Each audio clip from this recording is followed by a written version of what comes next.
Welcome back to the channel, everyone.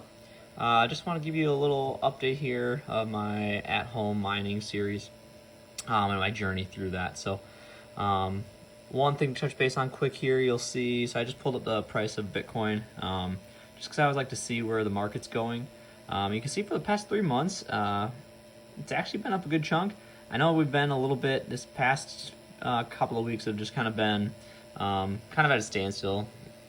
Go up for a couple of days, down for a couple of days, just the normal stuff. No real price action there. But again, I always enjoy kind of mining Bitcoin and kind of following that price just to see what happens. So one little update here on my bitaxe miner that I have. Again, this is an open source project. It's kind of an ASIC miner there for at-home mining hobbyists. A lot of people use them for solo mining. Again, you could pool mine with them if you wanted to, but again, the payouts would be so small. It's not really beneficial to pool mine. These are, a lot of people get these just because they want to have that solo mining chance of hitting a block and getting the full reward. So I actually have my dashboard pulled up on mine here. And one thing you will see is that before I used to have a power issue. So before, the power would drop to about 4.6 volts. And so I'd get a danger power, low power message. And so I actually didn't have a high enough amperage AC adapter for it. So I ordered another one on eBay for that, got it plugged in, and then that fixed that warning. And then also in the settings, I was able to adjust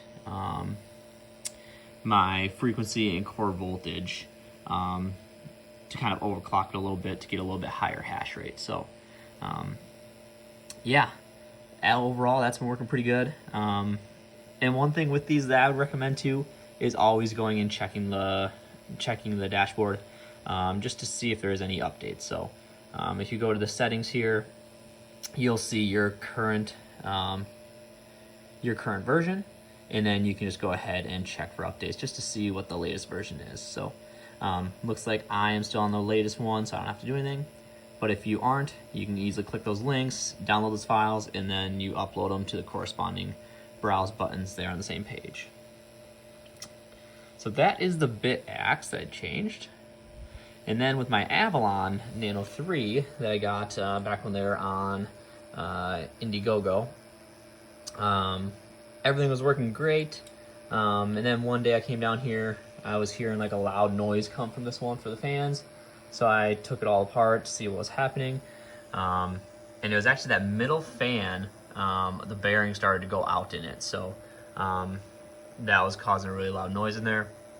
So I went ahead and took the miner apart. I believe there's like 5 screws on the bottom of it. And then with that charging port, you just gotta make sure that you gotta wiggle the case off just right. But then after that, you can take out the fans. So I did remove this one. Unfortunately, the middle one is the one that controls or kind of sends the signals to the dashboard for your fan speed, as well as the status there. So mine currently is not showing that. That's because I removed that one.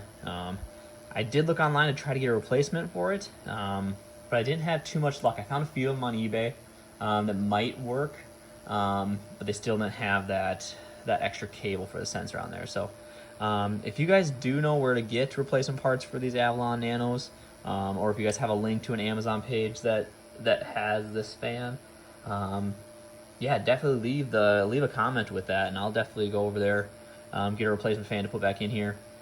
Since I don't have that fan in the meantime, I am still mining with it.